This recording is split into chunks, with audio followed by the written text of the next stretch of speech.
The US has denied encouraging Ukraine to launch strikes inside Russia after 3 apparent drone attacks on targets that Moscow blames on Kyiv. An airfield in the Kursk region and 2 air bases further inside Russia came under attack earlier this week. Ukraine has not claimed responsibility, and Washington stopped short of attributing the strikes to Kyiv for fear of escalating the conflict. We have neither encouraged nor enabled the Ukrainians to strike inside of Russia, but the important thing is to understand what Ukrainians are living through every day with the ongoing Russian aggression against their country, and our determination to make sure that they have in their hands, along with many other partners around the world, the equipment that they need to defend themselves, to defend their territory, to defend their freedom. DW correspondent Nick Connolly joins me now from Kyiv. Nick, we've just heard from the US Secretary of State there about the latest escalation. What are Ukrainian officials saying? They're keeping very, very quiet. There have been some hints from kind of media figures close to the Ukrainian government implying that this was Ukraine, but I think it's going to basically end at that. There is no interest in trying to kind of contradict or kind of be out of step in terms of the kind of publicity strategy with what America, what the State Department, Antony Blinken, are saying.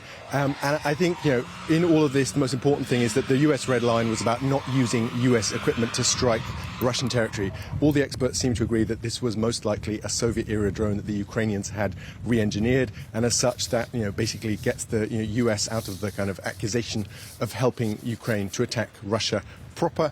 And I think it's very difficult to kind of cast this as Ukraine escalating a situation where these were the very same bases used to attack Ukraine's civilian infrastructure. This was a Ukrainian attack on Russian military targets, legitimate military targets, and I think the risk of a kind of big escalation, that's fairly limited. Now, are these drone strikes inside Russia likely to change the war? Well, there are two things. It's a big political headache for Vladimir Putin. It's extraordinarily embarrassing. Lots of criticism inside Russia. How this was possible. Were these Ukrainian agents operating in Russia, or was this just a failure of air defences that this was, a drone was able to fly that far into Russia? And then there's also the practical part that we're already seeing Russia having to spread its planes more thinly, kind of spread them around to avoid attack, and also take away air defences from Russian forces here in Ukraine. So definitely lots of problems there, and quite a big effect, seemingly at quite a small price for Ukraine. Now, the Ukrainian president visited troops near the front line yesterday. How do you gauge things there? I mean, the situation is dire, especially around the city of Bakhmut in the Donetsk region. Really kind of lunar landscapes, extraordinary images coming out there. Very few civilians left, and the ones that are there living under impossible conditions. There is a sense now that basically the Ukrainians are trying to bind the Russians there, force the Russians to basically invest extraordinary levels of tech and manpower on the ground, exhaust themselves, as was the case in Luhansk region this summer, where Russia took a few towns like Severodonetsk at huge cost, and then ended up losing a lot more territory soon after they were basically exhausted. We had Volodymyr Zelenskyy in the region yesterday taking pictures showing that, unlike Vladimir Putin, he's not scared of going to the front line, so big propagandistic effect there. Lots of kind of consternation on the part of Russian bloggers there. How is it that Volodymyr Zelenskyy feels so safe about going to the front lines when our president stays in Moscow? But definitely a sense that for the soldiers and civilians in Donbass, things are probably going to get worse before they get any better. DW correspondent Nick Connolly there in Kyiv for us. Thank you, Nick.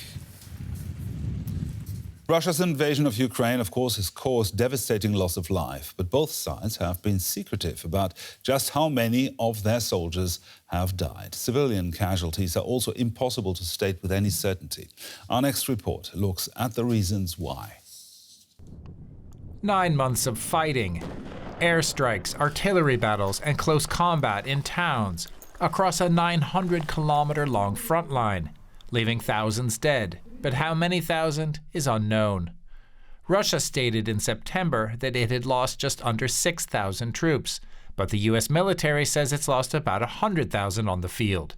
Ukraine recently said that about 13,000 of its soldiers had died in the war, but the U.S. said its number of casualties is also more like 100,000. The U.S. uses a variety of methods to figure out that number, including satellite footage as well as social media images of the battlefield.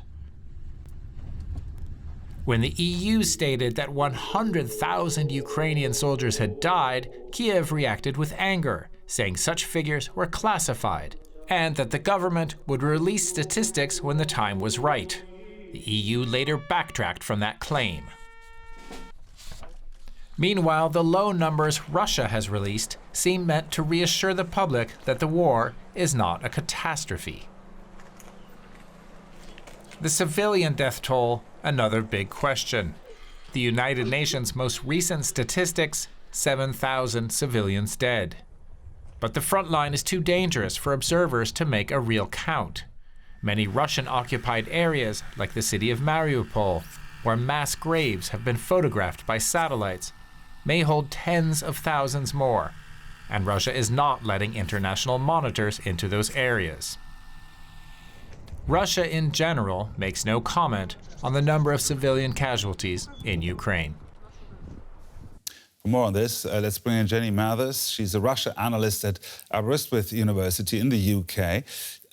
Why are Ukraine and Russia refusing to disclose the real numbers of their war casualties? Well, in any war, you see this happening because each side has a vested interest in downplaying the number of its own casualties, but also expanding to whatever proportions it can, the numbers of casualties on the other side.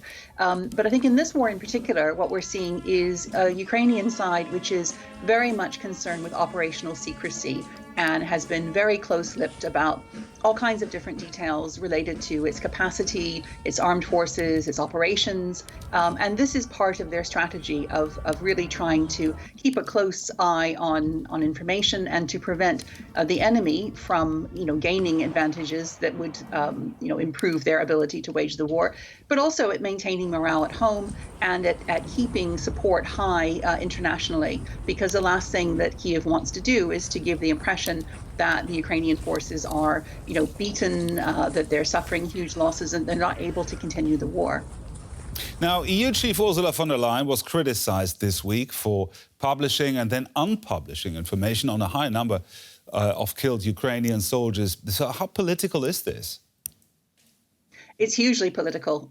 It is really vital, as far as Kiev is concerned, for it to maintain the levels of support that it's being receiving from EU countries, from NATO member states, and if possible, to increase that amount. And so, Kiev is going to be very, very careful and very quick to respond to anything which might threaten that level of support, anything that might change the way that Ukraine's military effort is being perceived around the world.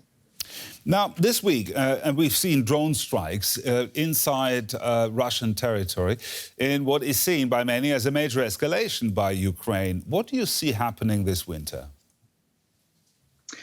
Well, it's interesting because in the weeks and months leading up to the winter, it was widely expected that the winter would be a period of relative calm, that both sides would pull back a bit, things would be quieter, they would seek to look after their wounded and gain capacity and get ready for a spring offensive.